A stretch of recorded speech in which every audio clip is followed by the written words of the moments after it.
Good morning, everyone. We are live, Facebook, Insta, everything.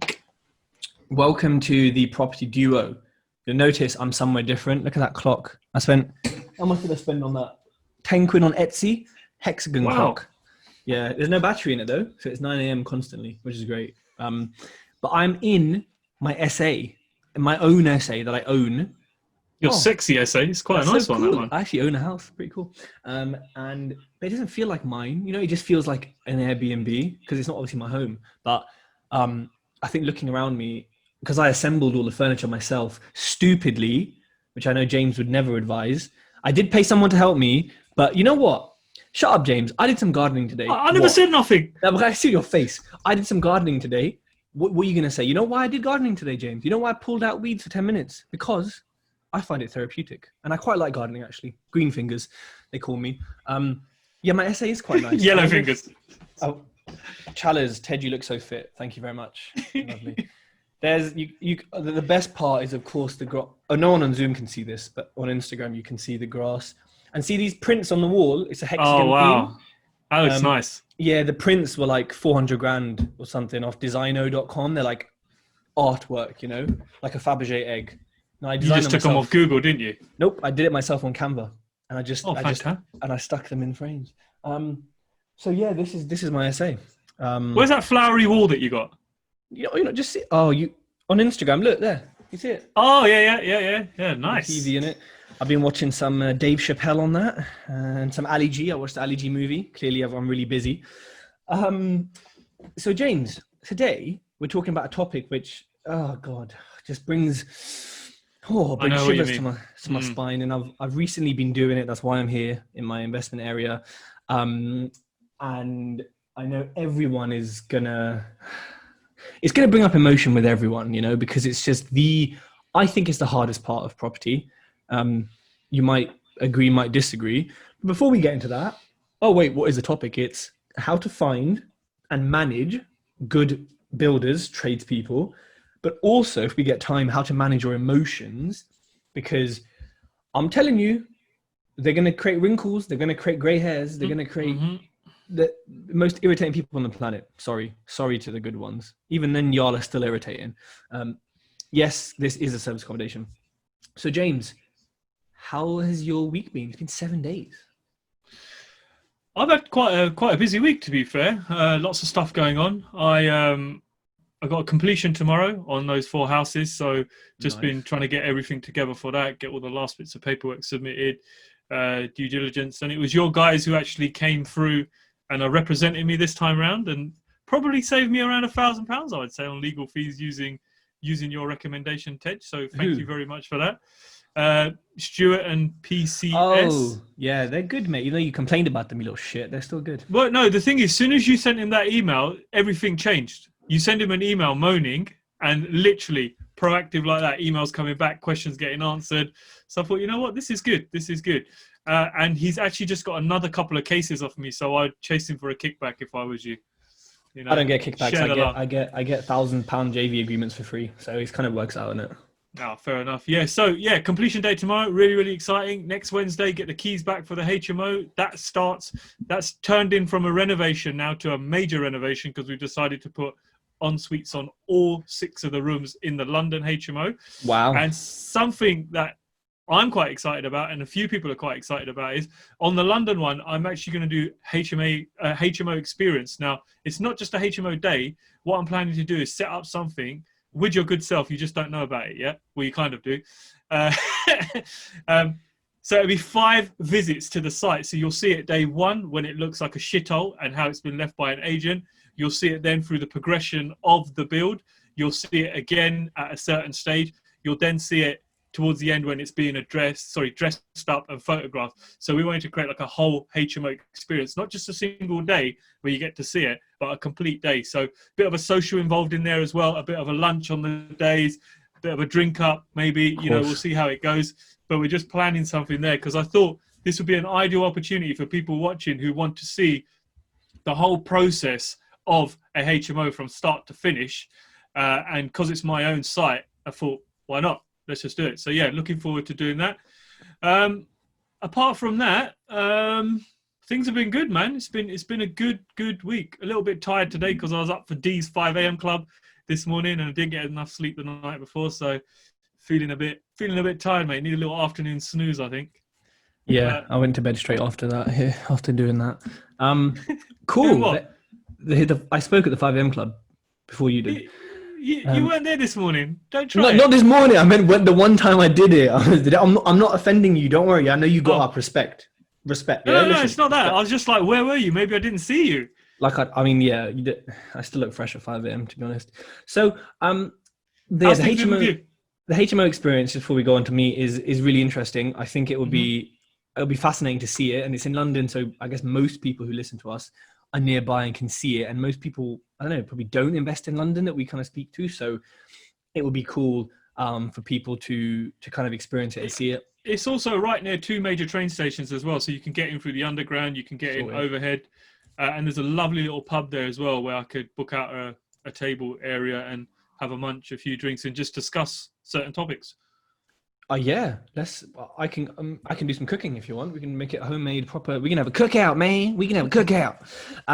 So yeah, what's been happening? So I met 6 builders. I've been dating. I've been courting 6 builders on Tuesday on site. I gave them all an hour each in my diary, which I don't know how much you talk about with people, but I did not need an hour.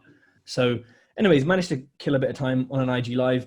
Met these builders. I like 2 of them. I think some of them are just irritating. Some of them are some of them are just haven't got the capacity, blah, blah, blah, blah, blah. It was an interesting experience.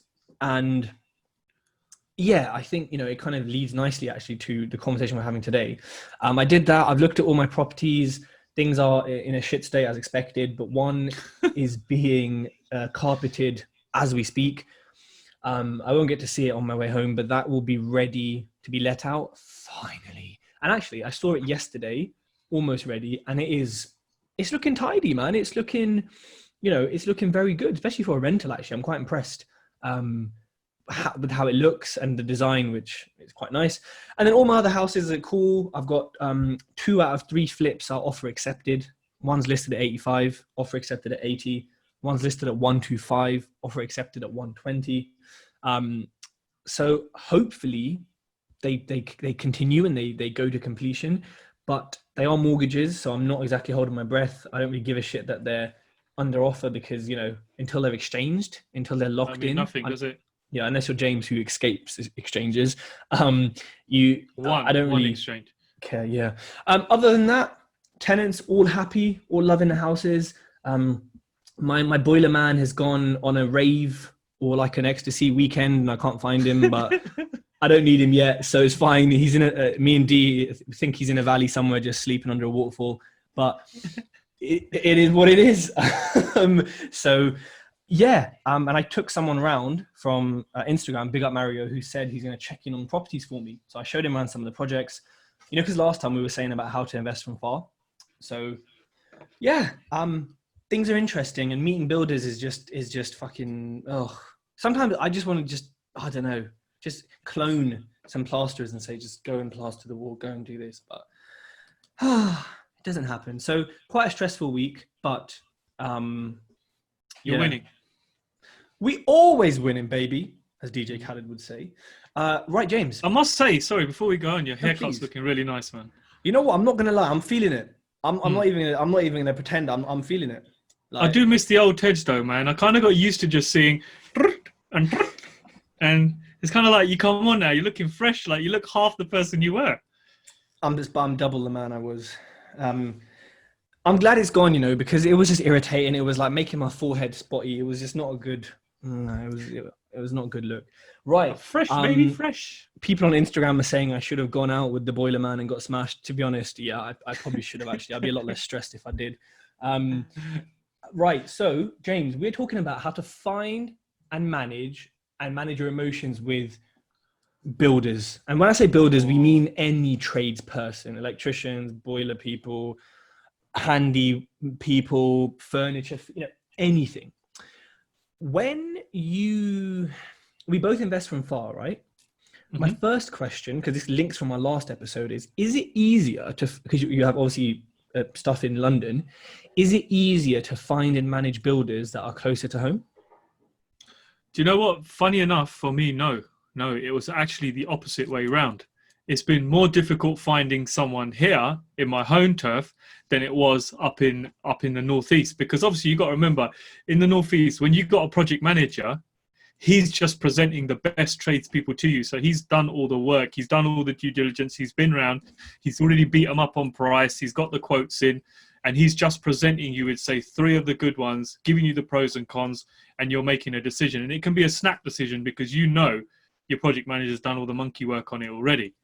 Now down here, what I'm finding is I'm finding it a lot tougher because, number one, I've got used to the prices up in the northeast for starters. So you automatically think everybody down south is taking the piss out of you when actually they're not. It's just the way it is. You know, little things like a skip will be 80 quid more. And you're thinking, no, it can't be 80 quid more, man. What the hell? But then you realize, yeah, maybe it is, you know. So I went on 𝗙𝗵𝗆𝗀𝗆𝗏.com. There is actually a website called 𝗙𝗵𝗆𝗆, and you can just check where skips are, how they're priced in different parts of the country. But I like it. Yeah. And down here, what I found also is, because I'm not doing that much kind of major renovations down here. Oh, well, I tell a lie. I built a house. So I'd say that's pretty major. I'm finding it more difficult to find tradespeople. But one of the things I am doing, I'm actually taking my time a lot more. I'm not jumping into it. And what I mean by that is, when you first get into property, you get the property, you've exchanged, you completed, you got the keys, you're ready to go. You want to start a renovation. You're just raring to go, like, yeah, let's go, let's go. One builder comes in, gives you all the spiel. You have a nice conversation with him. You think he's the, you know, his shit don't stink, he's the greatest. You take him on, and, you know, you let emotions take over. You see the happy side, and you don't do anything. You don't go and check his work. You don't have any site references. You don't call people up. You don't do your own homework on him because you're just so excited to get on board and start as a property developer. You know, and that's something I'm not doing this time. I'm taking a really big step back this time.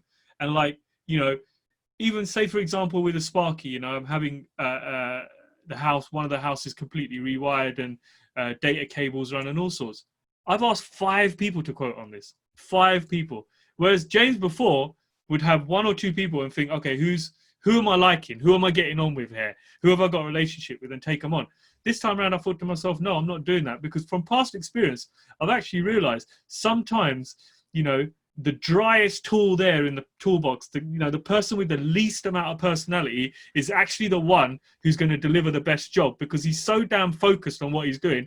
Like, I've had builders in the past that will come in and they just say, you say morning to him, and they're like, you know, then it's like, okay, granted he was Hungarian, so he's having trouble speaking the language, but the conversation used to go, wages, money, and that was it. And he did a blinding job. We wouldn't exchange much of a conversation, you know, whereas the guy who quoted previously before him, it was like, hello, mate, you all right? Let's go and have a quick coffee. We'll discuss this. And you think, I've got a relationship with this guy. I can have a conversation with him. But sometimes you need to put that completely aside and take the person on their merits and their hard work and what they've done and what people are saying about them, rather than going with someone just off relationships. Because people can talk a good talk, man. You just need to have a look around on social. People can say good things and it might not be backed up by anything. So definitely, number one, my advice is, when trying to find a builder, is take your time, man. There ain't no rush. Waste a couple of weeks going through different tradespeople. Waste a whole month going through tradespeople. I would rather lose 1 month's worth of finance payments and mortgage payments to ensure the right decisions made, rather than jumping into bed with somebody who's just it's gonna be painful all the way, man, like serious pain. Yeah, I agree. And actually yesterday I met a builder who was, you know, pretty much silent, was very awkward, was very, you know, and he came recommended from someone we know, from the electrician that we both know. And, you know, he recommended his work, and it's one of those things where I was like, mate, he was very standoffish. I lost interest in him instantly. Actually, this is different to being quiet, but, you know, me and the 𝗙𝗏𝗆𝗆 spoke, and he said, well, yeah, it's one of those things where it's like, you know, he's not very good at communicating, and he's a bit cold, but he, you know, does a bloody good job. And and it took, you know, him 3 whole jobs to actually warm up and break the ice. But then you always question, well, okay, what if there's an issue on site? What if something, you know, like, how do you decide? Because yeah, you can go see their work, it can all be good. You can see their pictures, it can all be good. But then you're like, well, I've got the relationship with one. And naturally, like you said, you want to pick that person. But I think it's quite difficult to go against your human instinct to pick the relationship and just go, well, his work was good, but because the quiet person can still be shit. And so it is really, really difficult. And what you said about no rush, you know what, and I think most of us put that rush and pressure on ourselves. I do all the time, you know, I'm paying bridging a month, I'm paying an investor, whatever. I'm like, okay, every day is X amount of pounds across the whole, excuse me, can we get a builder in? But you know what? Just hearing myself say that annoys me because of what you said, which is, we'd much rather have a month of bridge payments, and a month, oh God, it's a lot. But because, you know, in the long run, if it gets done quickly and they can bish, bosh, bash, then really that month means nothing. And you know what, it can be frustrating when you live far from your investment area. You got to keep coming up, keep meeting builders, keep doing it. And you're just like, oh, will someone just do a bloody good job? And will someone just be the right builder? But you know what? It is like dating. It is like finding your life partner or your JV partner, because, you know, they are responsible for your build coming out right. They're responsible for your 10 years of rent. If they do something that leaks, you're paying for it. They're responsible for you paying your investor back because you got to have a good valuation. Your builder needs to be your mate, like not your mate, but you need to see them as an extension of you as a partner, not just you're a builder, oh, go do the tools, I'll come back later. You have to kind of have that with them. So I think my points echo what you said, but the second one is go with gut. You know, you like, for example, some builders will walk in. Amanda said she only hires hot builders. Excellent. Very valuable point that. Wow. Yeah, very. Well done, Chalice. Well done. Yep, well done, Chalice. Always adding value. I think when you meet them, right? Like some builders will walk in, and they'll just sort of. Okay, here's the thing. If you know about construction and you know about refurbs, which I think me and James do, we're not builders, but we know. You know, I've done 15 refurbs. I'm sitting in one. You learn a lot. So when they walk in and say, "Oh, that'll cost you a couple of quid, that will," and you're just like, bruv, you need a fucking paintbrush, go to Wix, it's 10 quid for the paint, put a brush on it. When you know things like that, you can instantly say, no, see you later, right? So as you learn more, and as you understand refurbs more, and things like your HMO experience is going to be great for that. And when people come on site with me, you learn these things and you touch the walls and you feel and you understand. Like one of my properties, you walk into it and you think, oh my God, there's so much work to do.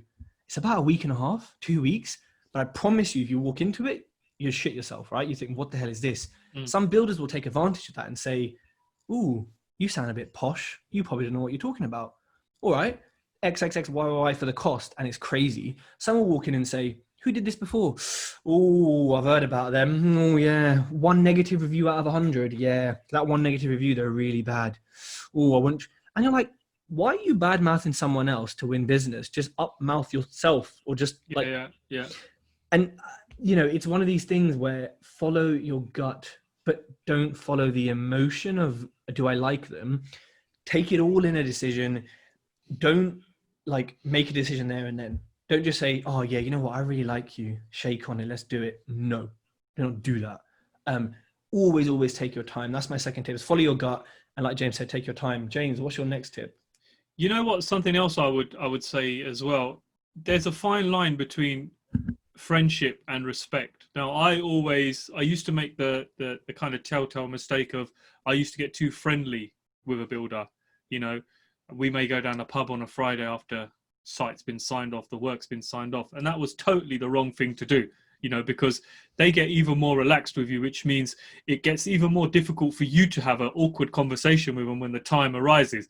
So one thing I've learned over the years is I'm very respectful. I will respect a builder, you know, respect his opinion, whatever he says, very kind to him. But one thing I don't do is I won't even go to the extent of having a coffee with my builder or having a beer with my builder. Nothing like that. It's strictly professional, because the thing you got to remember is if you get too pally with them, when it's time to bust his ass and say to him, listen, you've fucked this up, you've done this wrong, you're going to find it very difficult to have that conversation, you know, unless you're just a nasty piece of work and you don't care and you can just have a go at anyone. Because I found it very difficult to turn around to the builder and say, listen, man, this is wrong, this is wrong. And even when you would come back with a justification, you'd be like, oh, you know what, I had beers with him last week. Maybe you did it's just a mistake. You know what, I'll cover it. You can't keep covering mistakes. So keep it strictly professional. Your builder needs to know from day one, these are your expectations. So if you say to him, listen, between the hours of 8 and 5, when you're on site, I expect you to answer your phone to me. You know, if I call you, you ring me back. If you're up some scaffolding, you can't, call me back when you get down the scaffolding. What I don't want is you ring me back the following day and then you try and say to me, you're not a phone person. Because that's one thing that really used to frustrate me, was when I could not get hold of my builder when I wanted to get hold of him. You know, in fact, my builder's labourer, the cheapest person on his team, was my communication with the builder, because the guy was so damn good at communicating. I said to the builder, this guy needs to be your number 2, you know, because he takes care of the whole project. He tells people what's going on, and you use him to shovel shit and bricks out from the site. He should be looking at the plans with you and putting a plan, a schedule together, because he's so good. But yeah, hot tip number 2, do not get into a friendly relationship with your builder. It's an absolute no-no for me, because this is where they'll take the piss. You'll find it difficult to rein them in. And, you know, when there's awkward conversations to have, it's going to get very, very difficult. I've made that mistake many a times when, oh, right, mate, let's have a couple of beers, let's do this, do that. No way. Never again. I agree. I think, yeah, it's a great point. And, you know, obviously with builders, it changes. Some builders, it'll be so professional. Some, there'll be a little bit of chat, you know, just like you said, being nice, being respectful, having a bit of, you know, a chat on site. When you're on the phone, oh, how's your daughter? Yeah, cool, okay, yeah, cool, business. One thing I learned actually from 𝗙𝗏𝗏𝗏, big up, man like D, I kind of said to him, mate, you know, is the way I write things not conducive to a good relationship with the builder? And he said, you know what? Yes. Sometimes the way you can type things on WhatsApp doesn't come across sort of friendly. And it might just be direct, which maybe in London or somewhere else, it would kind of be normal. And D said, actually, you know, I think if you just add a bit more, hey, how are you? You know, just 2 extra words to the way you communicate, it would actually make a huge difference as to how they view you. Because around here, they want to be a little bit pally-pally. You know what I mean? They want you, oh, mate, you know what? I'm not really happy with this. I expected better from you. You know, you're really passionate about building. And I'm disappointed that your passion hasn't translated into this project. That stuff like that is so key to communication, I found anyway, with certain builders. Because if you just say, this is shit, this is wrong, which I am thinking, and my face is saying it, they're not going to be receptive necessarily. But if you say, hold on a minute, the last project we did was such good quality. What's this wall about? You know, come on, Dave. You know what? As soon as D told me that and I put it into play properly, magic. But another tip to add, I'm actually going to read this straight from my book, which is coming out. If you want to be on the waiting list, send me a DM. I'll send you the list. Where do you find good builders? James, I'm just going to rattle through a list of them. You got Check a Trade, My Builder, Trust a Trader, etc. You can search Google for their websites and for their sort of presence, which is probably not going to be that good, seeing as most will have a Gmail. And, you know, even on their vans, they'll have all this branding and it will be Dave the Builder at Gmail. It's like, bro, that's like, you've done everything but that. Local trade counters, Magnet, Jewson's, Howden's, Selco. Hey, who do you know who does good work? Have you seen their work? Okay, well, I'll take a card anyway. Have a chat with them. Facebook business pages, depending on where you invest, Facebook business is basically like a website for builders. It's kind of the thing they use because it's more community focused, you know, especially in the north and places like that, where, you know, people are more on Facebook and they're stronger communities. Facebook business pages are great. There's also reviews there. Networking events, you know, I mean, you will meet some at networking events. I know, for example, some of my team are going to start going to networking events. I know the electrician we both know, Andrew, we met him on Instagram. So some are on social media to an extent, but I reckon if a builder's on Instagram, I reckon they're really expensive. That's just my theory. I reckon because they're smart enough to do the branding, hopefully they're smart enough to match the quality of their work with that. I have a feeling they're going to be more expensive, but it's worth a look anyway, right? I don't know if I agree with that, man. I so far, the only... I mean, look, I'll give you an example. You're on Instagram, your branding's on point, but you're a through and through tight ass.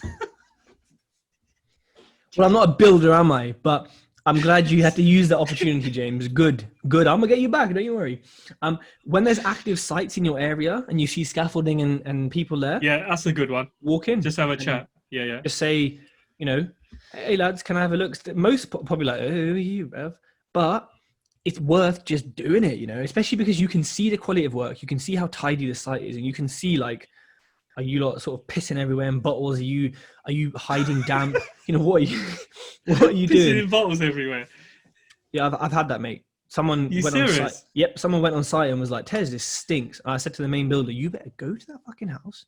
And your lad, it's the lad who stole the boiler, long story from last week. It was basically him. And I said, you better get that bottle. You better fucking get rid of it. Because I ain't coming into no stanky house, yeah? I got PPE on. I ain't here for no stank, boy. Recommendations and referrals. Look, if you're buying at scale and you're buying at speed, you're not going to recommend your build team. I'm not going to. James ain't going to, because why would we? It doesn't make sense. You keep them for yourself, don't you? But if you're a sourcer, if you're someone who buys one every few months, or if you're someone who's well connected, or for example, if you're a Sparky or a gas engineer, people, or you have mates who are trades because you are as well, ask them. I've got rubbish cleared from my house that would have cost $2,000. I got it for $1,000 because of my gas engineer. I've had various bits and bobs done because, I grew up with XYZ, or my girlfriend's dad is a groundworks engineer who does 1,000 sites a year. Do you want him to come look at your shitty $40,000 house drain? Yes, please. Okay, he'll come and look at it. Just because of recommendations and referrals. And people don't know who they know until you say, do you know A? I need a something. It works. So that's just a quick list. This is a prime example of something we discussed weeks ago where we talked about telling people what you do. Tell people what you do all the time, no matter where you go, because people will remember, oh, yeah, Tej, that guy who does renovations. And they make mental notes of, you might have a builder out there looking for a job, and they make these connections and they put people your way. So we've said it before, tell people what you do wherever you go, because, again, people will link you to certain trades when you need them. But also remember, recommendations, the person who's recommending them, they need to be like sort of not an idiot. They have to know that their person's work is good.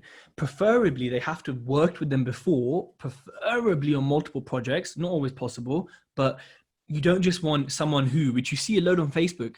Anyone need a builder? Yep, at building.com. And you're like, have you used them before? No. Are they good? Well, they've got a great reputation.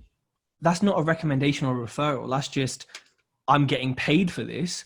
So here's their details. My solicitors, I've used them 7 times on one, and the other one I've used like 10 or 12 times. So when I refer them, I know what I'm referring, right? And the same with other people that I refer. So, I think you really have to look at who's referring, which we don't do enough of, I don't think. James, so I think we've given some tips we've given a mixture of tips, but I think we've covered how to find them. Now, when you've found, let's say we've got 10 builders, right? You looked online, they got decent sort of reviews, they seem okay, they've come referred. What would be your next step to vetting them? And so you've got 10 builders, you think, okay, what would you do next? Straight away, number one, I'd ask for references. So I want 5 references, and you're randomly going to contact whoever you want out of there. You can't say to the guy, the builder can't just provide you with one reference and say, there you go, here's my mate Johnny, go and speak to Johnny, he'll sort you out, because chances are he could prep them up and tell them what to say. Now, one thing my very good builder did was he gave me 5 references, 5 telephone numbers, and he said, look, I've done work for these guys, call them, do what you need to do. I'm confident that I've done a great job for them. And you know what? Straight away, when he provided that information to me, you think to yourself, okay, he is confident in his own self to give me 5 good references. Now, they were major works, a block of 24 flats. There was a couple of double extensions. There was some house renovation projects. And then there was even little stuff like where he's gone in and changed a couple of bathrooms. Now, every single person that I rang didn't have one bad word to say about him. In fact, I think that a couple of people said that, you know what, he's so good and so accommodating that we're the problem to him because we're constantly changing the plans, but he's so accommodating to us. So getting a reference like that straight away put my mind at ease. And I think one of the biggest things he did was he provided me with a reference of a guy in Dubai who builds massive buildings here, you know, like 24 blocks, 32 blocks. And, you know, the guy had nothing but great things to say about this builder. You know, he made it clear to me, he goes, look, his communication is very, very poor. Like, he will not answer his phone, which was very, very annoying for me, or he will come back to you days later. He goes, but you got to remember, he's a fantastic builder. So number one, get references from him. Number two, ask for 3 sites that you can go and visit. Now, it's great going to visit a site because you get to see the work physically up in front of you. Now, I've said this before. I've been on a couple of HMO days before where pictures look great, man. Houses look fantastic in pictures. But when you get on site and you see this and you think, damn, fucking somebody painted that wall with a toothbrush, you know, or who cut that in with a spoon? You're looking at it, you're thinking, nah, man. You see this on the internet and it's glossy. It looks so good. You think, what an A1 product. You get around there and you think, man, who did the silicone in the bathrooms there? Or who did this? Who did that? So definitely do a site visit because you can see stuff. You can see how well a wall's been plastered. You know, plasterers take pride in their plastering. Now, if it's a shit plasterer, you're gonna see patches where they sanded bits down, where they've had to put chunks in afterwards, or you've got bits of, what I can't stand is when you've got thick bits of plaster on a nice wall where somebody hasn't bothered to scrape away a bit of plaster that's fallen when they're doing the ceiling, you know? Little shit like that. That will help you realize. And I think one of my biggest questions I ask is, how clean and tidy is this builder on site? Because you need someone who's tidy, man, because if your builder's not tidy, your site is going to be a flipping bomb site. So they're the 3 things that I would do straight away once I've narrowed somebody down. I agree. And I think for me, there's a set of questions, which again, I'm taking from my book here, that I always ask tradespeople. I think the first one, and it's quite a nice conversation starter, is how long have you been in the business? You know, because I've never met anyone who's, you know, been in it only a few years. Most people, it's X number of years. So I'm kind of checking for, okay, are you experienced? Cool. I would say one thing I always ask actually is, how many tradespeople do you have like on your payroll working for you sort of all the time? The most common number I've heard is like 10 or 15. Now, it's not a problem if they have less, but I met someone who said they had 3. And I said, okay, you got 3 projects at the moment. You got 3 lads working under you and you want to take on this job. How are you going to balance it? Right? Because what you're doing is you're setting them up. It's a leading question, you know, like in a court of law, I'm leading them to then pick further at them, which is not a bad thing. Most of them will have a set response. Like, you know, we sort of swell and grow depending on how many jobs we have, but also it's in stages. Once the plaster has been in to one house, goes to another house, goes to another house, comes to yours. And then of course there's 3 days drying time. So the carpenter might come in and then, so they kind of explain it to you, but don't be kind of like, I met one yesterday who was self-admittedly arrogant, which did annoy me. Cause I was like, okay, well, you and me are not going to get on then. Cause like, you're not the boss of this project and you're going to act like one, but you're not. And he was like, I was like, so how are you going to balance this? He's like, we will. I always balance it. I always want more jobs. I was like, cool. Thanks for your explanation. I totally understand how you're going to balance it. So you really need to kind of get like a tangible answer that you can understand and say, yeah, that makes sense. You know, the cycles that make sense. I always like to ask, have you ever been kicked off or walked off a project? That's always, I mean, look, they're never going to say, oh, yes, I have, are they really? But when they lie, their face. Yeah. When there's micro expressions, you're going to know. And if they've walked off a project, I always like to know that, because some are like, yeah, well, I got bored. Yeah, I didn't like the client. But then some are like, look, they'd stop paying us. And I was like, fine. And you can delve a bit deeper.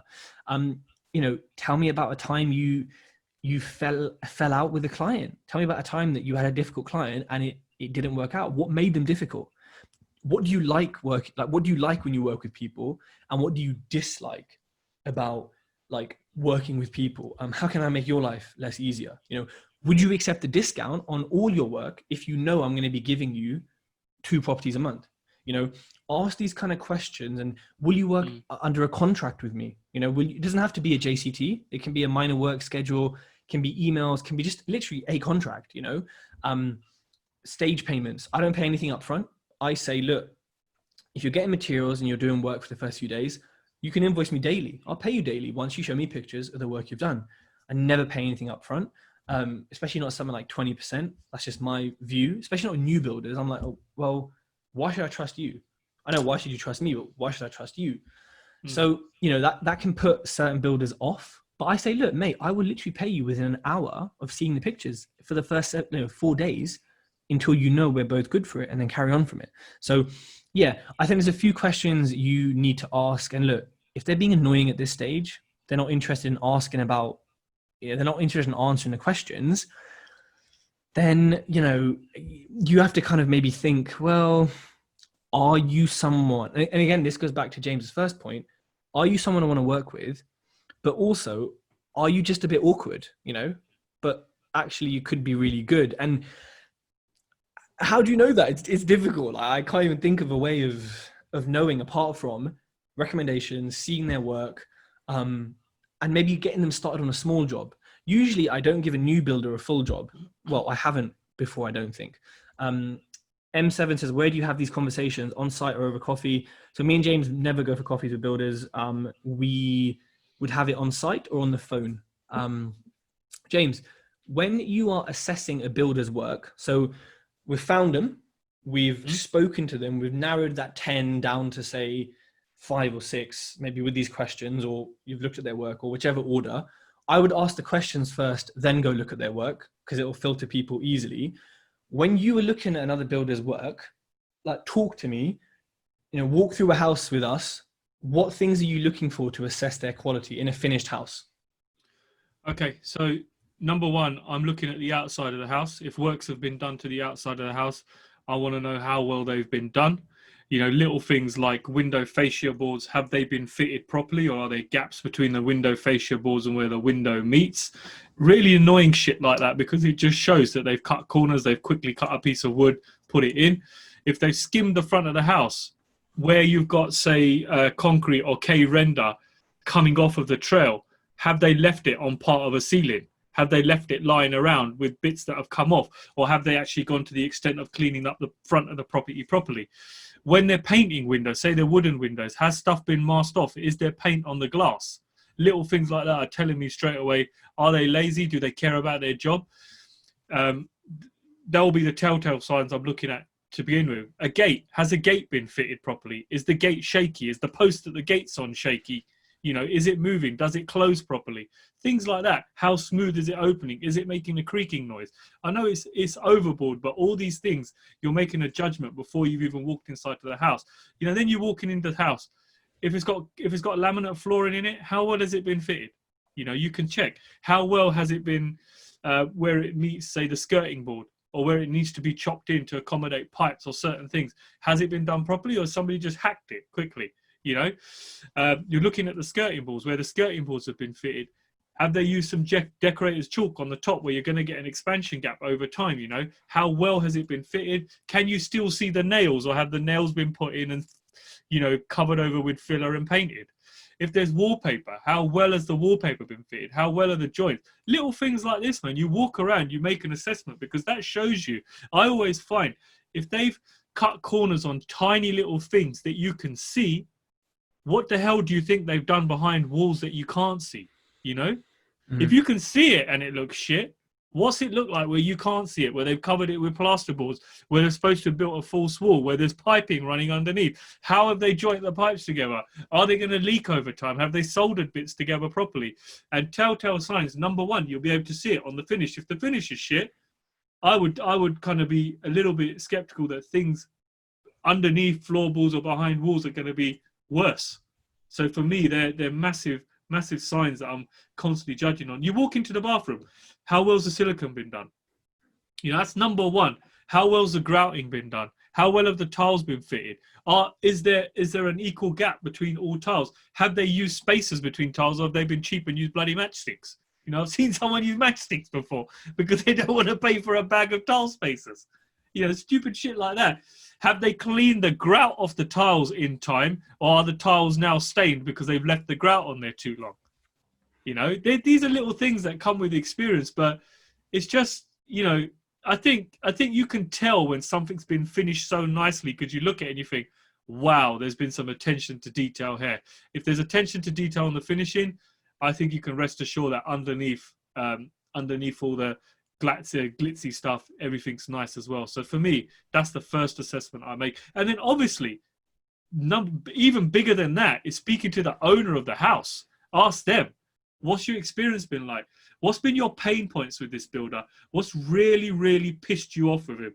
And mate, I tell you what, no matter how many good things there are, a homeowner or a bill payer is going to remember what really annoyed him. And he's going to tell you those. There could be 200 good things and 3 bad things. They'll tell you the 3 bad things before they go on to the good things.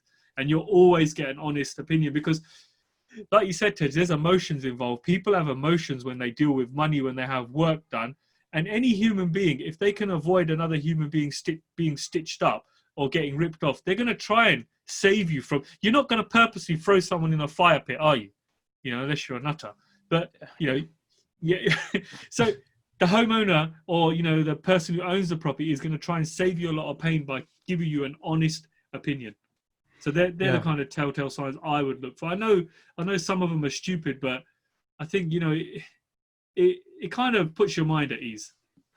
It does. And you know what, like, I think once you see, and this is, I guess, the importance with networking and seeing other investors' houses when they're finished, or even going to see, you know, new builds just for the sake of understanding what, I'm not saying they're high-end finishes or they're good. I mean, there's plenty of scandals there, but at least to go and see what a good finish looks like in a kind of show home, in something like that, because you need to know what your end product should look like, you know, because it's easy to say, well, that wall's a bit rough. And then to say, oh yeah, it's because of the old, the old sander. Yeah, it just blah, blah, blah. And you're like, oh, swear down. Oh, cool. But that's obviously not the case. So you need to know what the end product should look like. And obviously the more refurbs you do, the more you walk in. Like when I walked into my buy-to-let yesterday, I was like, this is crispy. This is nice. You know, it's it's done well. You know, kitchen's fitted nice. Everything was good. Silicon was good. And you just know. And Chalice said here, what they also ask the neighbors what they say. She said one neighbor wrote her a letter saying they would smoke on the doorstep and make comments to passerbys. Wow. D says James is a builder's worst nightmare. Ella, would you speak to them on the phone first or drive up? On the phone, always. DF Jones will come back to your question. I think other things to kind of notice when you go on site is, as well as using your eyes, like smell. Does it smell damp? Mm-hmm. Touch. Is the plaster smooth? The tiles, are they level? Have they been put adhesive at the back? I've had it before, but they haven't used adhesive. They just, I don't know what they've done, and it was like, this is not right. But paint, you know, is it evenly covered? How did they hang them without the adhesive? What? It was like, no, I think they dot and dabbed. Oh, dot and dabbed it. Okay. And then filled it all with grout, like somehow, and then it wasn't even to the wall. It was to some. It was weird, mate. I don't even know. Check the boiler fitting. You know, is it fitted how the manufacturer would kind of suggest it? Is it neat? Is it tidy? Is there an electrical socket next to the shower? Obviously, there's a problem unless it's an electric shower. Like, you know, is everything safe and has everything been done with common sense? But doors are one thing which I probably fucking not done here. But do they? If a door has 3 holes at the top bracket and 3 holes at the bottom, how many screws does it need? 3 and 3. Yeah. So many times people will just put 1 in just because it makes the door easier, but that's not the manufacturer's instructions. That's not how it's supposed to be fitted. Carpet, walk on it with your socks. Have they just left nails underneath? Have they left shit underneath? But you know what? Just to caveat what we've both said, if you walk in and the builder has covered up damp, or they've done things and you think, what the hell is that? You need to ask them. And again, they can lie, but say, you know, so you covering up the damp or what? Or like, did you know there's damp here? Do a leading question. Because sometimes they'll say, the client told us, they're an investor, they had this budget, and you know, they told us to do it up and we don't like doing that, but we did it up. And again, detect if they're lying, because, you know, you can't blame them necessarily if the client has said, you know, we were told, you know, if the client has said, do this, I don't care. You know, like, and I actually met a builder who was telling me about a sourcing company, and he left working with them because he said they would source deals and train people how to source deals. And the refurb would be 10 grand, 15 grand. But when the builder got on site, and he's not expensive, he was like, This is 30 grand. Every wall is damp. Every wall has issues, but they would say, nope, you've got 10 grand to do it. Just build a stud in front of it, whatever. Just get it done. We've told the clients who are buying the deals that this is the budget and it has to work. Because of course, if it didn't work, all their deals would be shit, which they are. And also name and shame them. No, I can't because I don't want to get it because it's libel or slander because I have no evidence. Well, I do have evidence, but anyways. And then also they train people. So of course, if their deals were shit, they couldn't train people. And he was saying, yeah, I know someone else who also worked for them who said the same thing. So it's interesting, the things you learn actually from speaking to builders, just as an aside. Amanda, listen, one of my houses has had 6 coats of paint, right? It's had 4 Leyland underneath and it's had 2 Dulux because the walls just kept taking it in, freshly plastered. So yeah, sometimes you have to do a lot of coats of paint. James, when it comes to the next stage, right? We're taking everyone through the journey. Appointing a builder. What things are key for you when you've chosen, right, I'm going with you? What kind of things would you put in place before you kind of start?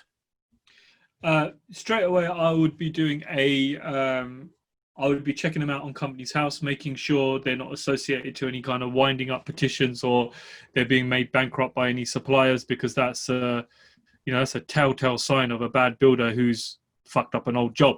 So do all my Companies House checks. I credit check my builders as well. I will credit check my builder. I will also go to the extent of asking my builder for last 2 months of his bank statement, because I want to see how he's been trading. Especially if it's a big job. If you've got a big job where you're building a house, you want to know, how has he been cash flowing his previous job? Has he been getting large payments in from a customer and then cash flowing a previous job? A bank statement can tell you a lot about a person, man. You can see their habits, the way they trade, the way they do things. Don't be afraid to ask him. If it's perfectly legitimate, he'll be very happy to share that bank statement with you. And in fact, sit down and talk you through it. And just say to you, okay, this is this, this is that. If you're spending 200 grand with someone, man, you want to know that you're protected. Don't be afraid to ask for it. No question is a rude question. You're paying them that kind of money. Once you've done all these checks, obviously you need a contract. Yeah, I don't care what anybody says. No matter how your builder could be your dad, your uncle. When shit goes wrong, the only thing you've got in the court of law is facts. Emotions don't come into it. You can't go in front of a judge and say, "Oh, Mr. Judge, he upset me. Can I do him for this?" No, it's all factual. Emotions need to be left at the door. So make sure you've got a solid contract, a contract that lists, even if it's a piece of paper, like you said, Ted, with an email that says, I agree to this, sign here. You've got something kind of contractual agreement. Now, I've made this mistake in the past where I haven't had a solid, tight contract. Now, I won't go forward until everything is signed off. We know where we stand if shit hits the fan. So it doesn't have to be a JCT contract unless it's a major project. You could get, places like the Law Depot where you can pay them, I think, £9 or £10, and you can produce a contract. And you just put all the information in there and it spits out a proper kind of legal looking contract for you. And it's run by a law firm. So it's a solid contract. I think then the next stage is making sure they know what your expectations are for payments, because builders get really fucked off when they're paid late. Yeah. Really, really annoyed when they're paid late. So manage your expectations with them. Say to them, right, okay, in order for you to get paid on this day, I need to have seen, like you said, this, and this. Or you say to them, I'm not paying you up in advance. I'm paying you once the work's done. Make sure they know that from day one. And also make sure they know that if they get towards the end of the project and they run out of money, what's going to happen? You ain't there to dip into your pocket and help them out. If they've quoted you a certain price, make sure. I know we all like to beat builders up on prices, yeah, all the time. But sometimes it's best to just ask the builder straight off. If he's quoted you, say, £120,000 for a job, say to him, look, are you 100% sure this is what it's going to cost? Because if it's going to cost 125, 127, let's talk about it now. Don't just wipe off £7 and think you're going to save it somewhere down the line, because ultimately it's going to affect you. It's not going to affect him, because he's going to come to you like this and say, well, James, I've run out of money. I can't finish the bathroom. I can't do this. And you're going to look at him. He's going to look at you. You don't want him to walk off of site. You're so close to finishing, you end up dipping your hand in your pocket to get it done. So always make sure the quote that you've got is realistic. Yeah. A great way of doing this is people like Jewsons run a build aviation where you pay them £400 or £500 and they will cost your job for you based on their cost of materials. So it gives you a good ballpark on where you need to be. So if they say to you it's 122 grand, you know your builder's quoted you 110. There's a bit of a difference there. So make sure, my other tip for you is to make sure you know it's a realistic quote.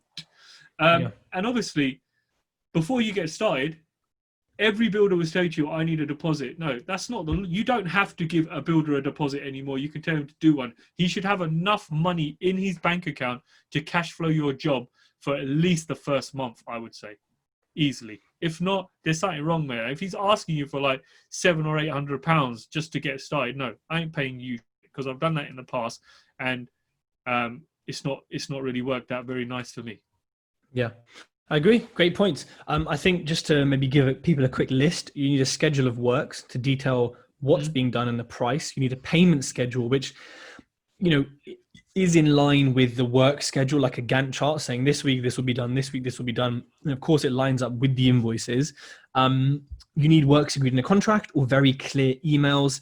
You need to decide who is sourcing the swag. You know, are you going to get the kitchen delivered? Are you getting the bathroom delivered? How is it working between you both? You know, do they have permission when they buy doors to choose the handles? I would say no, because they normally choose ugly handles. Little things like that, just sort of, and on your first refurb, you're probably going to forget something like the door handle, you know, but just try and get everything in writing. Literally look around your own house and say, right, okay, you know, these bits and bobs, the sockets, I'm picky on my sockets. I usually don't let them choose. I want like nice rounded satin white ones. So I'll pick those, and they know that.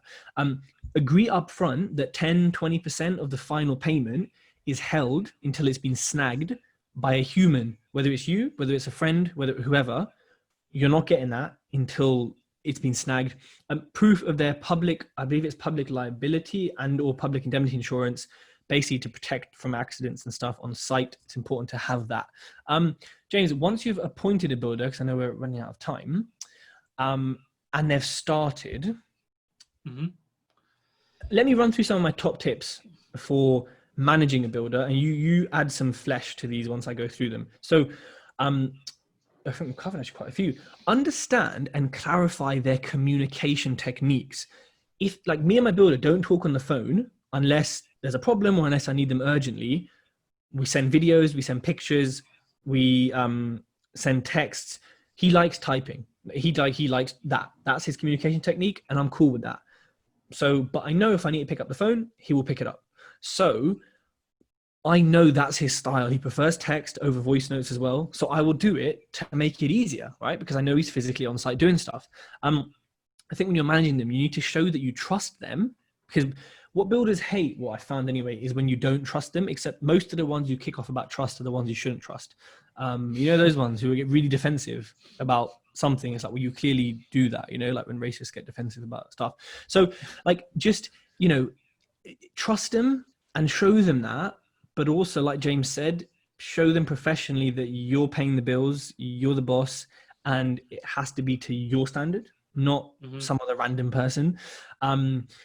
Ask their opinion on it, you know, like, you know, if you, not about style necessarily, but if you're sort of doing something, say, you know, what do you think we should do here? You know, what other way is doing this? Do we need wooden stud walls? Can't we use the metal? You know, what's your view on this? Is there a better way to do this? Certain tradespeople need to be registered, 𝗀𝗄𝗆 for gas engineers, and there's a few different ones for electricians. So check these things before you start, but you may get them in at later stages. So James, do you have any other tips, apart from, I guess, the obvious, you know, relationship focusedness of managing? You know what, when I say managing, I don't know if I mean project manager. Answer it how you wish. Answer it how you want. I think the only other tip I would have is I've known certain people who have taken on quite large projects and they forced their builder to use a particular software. So they've said, look, this is how we manage our build. I expect you to have this installed on your phone so that they can reference in when they need them to do certain things. You know, maybe something like Asana or Trello. I've known people that have said to the builder, look, you need to install Trello on your phone, or you need to be having an account on Trello so we can reference things to you. I think it's a great thing, like you said, about not everyone is going to communicate in a certain way. Certain builders don't want to use their phone during the day because they're up, they're working. And look, we all know what a distraction a phone can be. So if a builder turns around and says to you, look, between these hours, you can't get me on the phone. If it's absolutely flipping life critical, then phone me. So respect how they, respect how they communicate. Obviously, you'll be able to tell the ones that are taking the piss and the ones that are actually legitimate. If he wants to come back to you of an evening once he's finished and talk to you and give you a recap, respect that. And like you said, trust him. You don't have to be on site every flipping 2 minutes going there and saying, look, what's going on? What's this? What's this? What's this? Don't question everything. But also on the flip side, don't leave anything to assumption, because assumption is the worst thing in a build, when you just assume your builder's going to know what you're thinking, because he's not inside your head. You need to make it clear, treat it like it's stupid. Tell him, you need to say to him, okay, this needs to go 3 centimeters from here, 5 centimeters from here, and make sure he understands, because his way of thinking is going to be different to yours. So assumption is another big thing. Don't leave anything to assumption. Yeah, I agree. So I think we've kind of covered, where to find builders, how to find them and vet them. We've got quite a few questions actually, so this is going to be a longer podcast. Let's maybe go to the end of a refurb, which is very important, which you call snagging.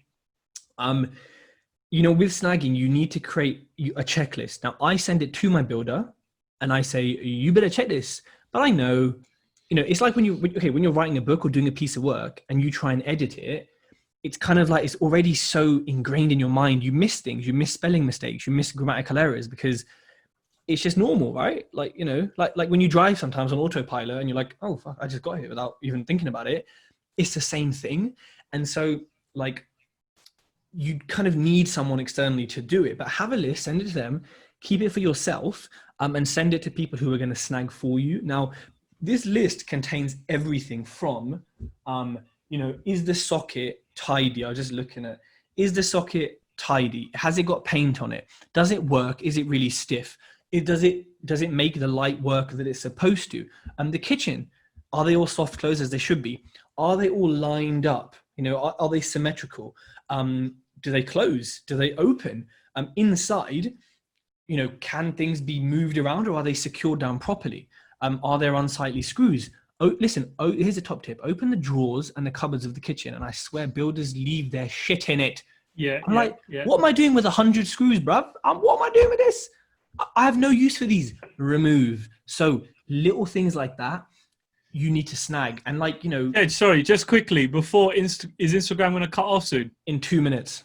Yeah, so listen, everyone on Instagram, if you want to register for that HMO experience, just send me a DM and send me your details, and I'll let you know more about it. So it's going to be a 5-day thing over a period of time over in London, where you get to go through the whole process of a HMO from day one to it being staged and finished. So yeah, send me a DM on that before this thing cuts out.